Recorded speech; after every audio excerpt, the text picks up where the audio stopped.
नमस्कार, आप देख रहे हैं खबर 29 और मैं हूं आपके साथ छवि। इनकलाबी युवा आशिक मंसूरी ने कहा, किसानों को अपनी लड़ाई स्वयं लड़नी होगी। आपकी लड़ाई को लड़ने के लिए कोई नहीं आएगा, इस बात को हमेशा याद रखना है। मुख्य उद्देश्य सभी किसानों को मूलभूत सुविधाएं मिले, जो किसानों का हक है। इनकलाबी युवा आशिक मंसूरी ने कहा, आज का पहला दिन बुंदेलखंड किसान जागरूक यात्रा का मुख्य उद्देश्य बिजली, पानी, सड़कें, शिक्षा, स्वास्थ्य, पूर्व खाद की समस्या और वर्तमान में फसलों में तुषार पाला ओलावृष्टि हुई, जिसके कारण फसलें नष्ट हो गईं, फसलों का मुआवजा दिया जाए। ऐसी मूलभूत सुविधाओं के बारे में अवगत कराकर किसानों को जागरूक करना और गांव-गांव तक इस आवाज को पहुंचाना और किसान भाइयों के हक और अधिकारों को बताना कि आप में बहुत ताकत है, बस संगठित हो जाएं, एकत्रित हो जाएं। इस ताकत से आप कुछ भी कर सकते हैं। अपने हक अधिकारों की लड़ाई स्वयं लड़ें। आप किसानों से बातचीत के दौरान पता चला कि जो इतनी विकराल समस्या थी, लेकिन फिर भी ग्राम स्तर के लोगों ने आवाज क्यों नहीं उठाई। इन सब बातों को ध्यान में रखकर उन्हें जागृत किया और उन्हें समझाया।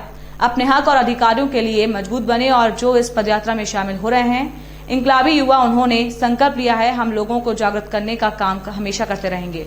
इनकलाब युवा आशिक मंसूरी ने बताया कि क्षेत्र में बहुत गंभीर समस्याएं हैं। यात्रा पूर्ण करने के बाद मालूम चला और देखता आ रहा हूं, यात्रा के माध्यम से क्षेत्र में सड़कों की इतनी गंभीर समस्या है।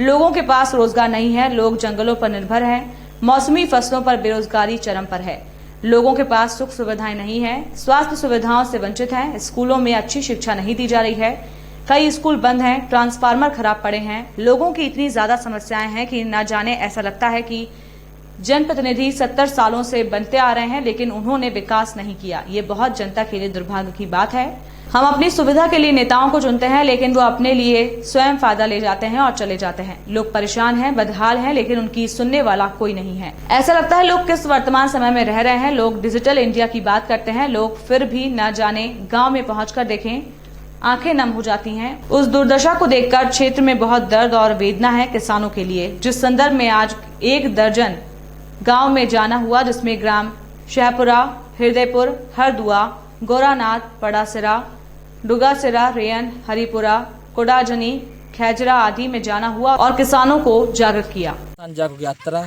जो करीब 125 गांव में पहुंची, जिसका मुख्य उद्देश्य है पानी, बिजली, सड़कें। अभी तक हम लोगों ने जो 2 चरण की यात्रा की थी, पहले चरण की यात्रा 24 नवंबर से की 27 नवंबर तक, और दूसरी चरण की यात्रा जो कर रहे हैं, जिसका मुख्य उद्देश्य है गांव में जाकर उनके किसानों को जागृत करना। जिसके आज हम लोग डोंगासरा गोरनाथ आए हैं, और वहाँ में जो विकट समस्या जो जैसे सड़कें हैं, बहुत लोग किसान लोग परेशान हैं।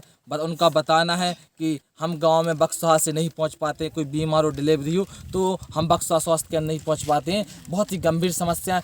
हम इन गांव में जाकर लोगों को जागृत करने का काम कर रहे हैं और यह यात्रा जारी रहेगी। जिन गाँवों में नहीं पहुँची है आगे पहुँचेंगी। इनकलाब जिंदाबाद।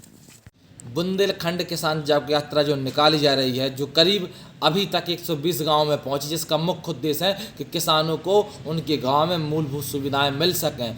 जो यात्रा है, इसके पहले प्रथम चरण में भी इस यात्रा ने 60 गांव पूरे किए थे, लेकिन अब दूसरे चरण के बाद ये यात्रा फिर 60 गांव में पहुंची है। और जिस यात्रा का मुख्य उद्देश्य है कि बिजली, पानी, सड़कें, जो किसानों की मूलभूत सुविधाएं हैं। और 4 महीने पूर्व में जो खाद की समस्या हुई थी, वर्तमान में अतिवृष्टि, तुषार की समस्या है, लेकिन किसानों के लिए मुआवजा नहीं मिल पा रहा है। उन्हीं के गांव में जाकर उन्हीं किसानों को जागृत करने के लिए एक बुंदेलखंड किसान जागरूकता युवाओं के द्वारा और इनकलाबी युवाओं के द्वारा निकाली जा रही है, ताकि किसानों को जागृत कर सकें, उन्हें संगठित कर सकें, ताकि वो अपनी हक की लड़ाई स्वयं लड़ सकें।